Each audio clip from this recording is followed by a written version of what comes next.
को भी जिम्मेदार ठहराया जाएगा और फिर अगर ऐसा होता है तो फिर उन रहनुमाओं का भी फौजी अदालत में ही ट्रायल होगा। तो राना सनाउल्लाह साहब जब ये बात कह रहे हैं तो ये बात याद रखिए कि ये फिर जो इशारा है वो सीधा सीधा इमरान खान साहब के मिलिट्री ट्रायल की तरफ जाता नजर आ रहा है। वैसे अगर आप मेरे से ऑनेस्टली पूछे तो मुझे अभी भी कोई खास ज्यादा फर्क नजर नहीं आता। अभी जो कोर्ट्स हैं वो कौन सी कोई इंडिपेंडेंट कोर्ट्स हैं, नंबर 1। सवाल नंबर 2 ये कि क्या इमरान खान साहब को इन सिविलियन अदालतों से भी कोई फेयर ट्रायल मिला है? क्या उनका ट्रायल कोई ओपन ट्रायल हुआ है? नहीं हुआ। क्या उनके ट्रायल के अंदर जितने भी तकाजे थे इंसाफ के वो पूरे किए गए? इसके ऊपर तो खुद हाईकोर्ट के फैसले मौजूद हैं कि इंसाफ के तकाजे पूरे नहीं किए गए। और इसी तरह से फिर ये भी कि अब इमरान खान साहब की अपील्स को जिस तरह से सुना ही नहीं जा रहा और उनके मुकदमात को बिल्कुल एक साइड पर रख दिया गया है, तो क्या ये तमाम चीजें इस बात की अक्कासी करती हैं कि ये एक सिविलियन कोर्ट्स में इनके ट्रायल हुए हैं, या ये जजेस जो हैं ये बड़े कोई इंडिपेंडेंट जजेस हैं, या इन केसेस के ट्रायल के हवाले से जो तमाम तकाजे थे वो पूरे किए गए? तो इन तमाम सवालों का जवाब है नहीं।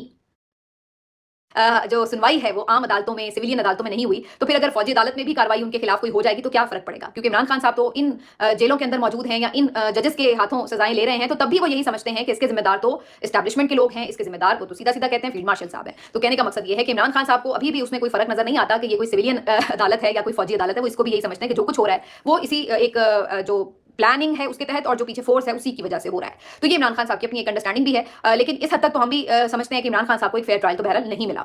अब अगर आप 9 मई के मुकदमात में जो कि पहले भी उनके ऊपर चल ही रहे हैं उनको उसमें शामिल करके उनका फौजी ट्रायल करते हैं, कुछ भी करते हैं, तो इमरान खान ही की बात को एक लेजिटिमेसी मिलेगी। क्योंकि इमरान खान तो पहले ये कह रहे हैं कि मेरे खिलाफ जितनी कार्रवाई हो रही है वो फील्ड मार्शल आसिम मुनीर साहब करवा रहे हैं, वो आर्मी एस्टैब्लिशमेंट करवा रही है। तो जब आप खुद उनको फौजी ट्रायल्स की तरफ ले जाएंगे तो इसका तो मतलब वाज़ेह तौर पर यही होगा कि वो फिर इमरान खान की बात जो है उसमें वजन है। और इमरान खान साहब फिर वो पहले साबिक वज़ीर आज़म या साबिक एक ओहदेदार या सियासतदान होंगे कि जिनका फौजी ट्रायल हुआ होगा।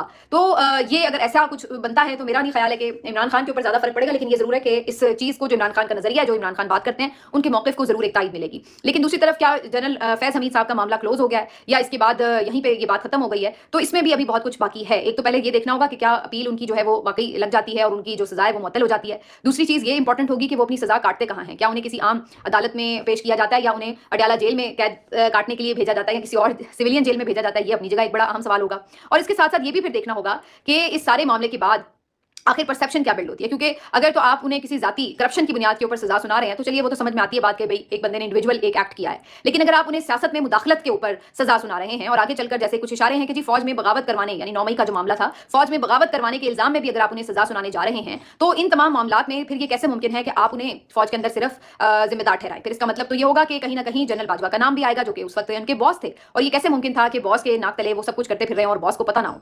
अगर तो ये बॉस को वाकई नाअहली की वजह से नहीं पता कि नीचे सबऑर्डिनेट क्या कर रहा है तो फिर तो इस बात पे ही जनरल बाजवा को पकड़ लेना चाहिए कि वो इतने नाअहल थे कि उन्हें पता ही नहीं था कि नीचे जनरल फैज हमीद साहब क्या गुल खिला रहे हैं। और अगर वो इसमें खुद इन्वॉल्व थे और उनके आशीर्वाद से वो सब कुछ कर रहे थे तो फिर इस सूरत में तो उनकी भी पकड़ाई होनी चाहिए। तो अब बात यह कि अगर इस मामले को मजीद फैलाया गया तो फिर इसमें बहुत से नाम और इंक्लूड करने पड़ेंगे और उनको इंक्लूड किए बगैर फिर कोई